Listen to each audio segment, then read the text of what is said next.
1, 2, 3, 4 உன்னதமான கர்த்தரே உறைவிடமாக்கிக் கொண்டார்.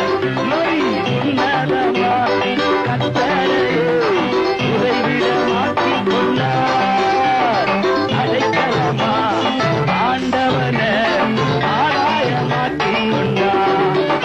நீ அடைக்கலமா ஆண்டவனே ஆதாயமாக்கிக் கொண்டார்.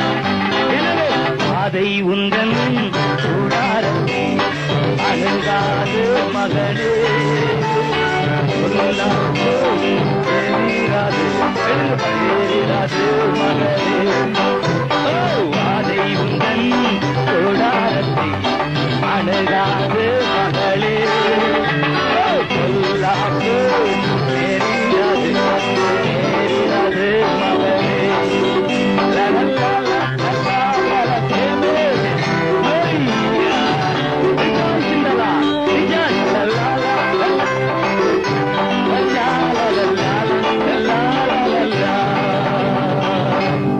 I have truly enjoyed my days with you here. இந்த நாட்களிலே உங்களோடு இருந்த நாட்கள் எனக்கு மிகுந்த மகிழ்ச்சியுடையதாக இருந்தது.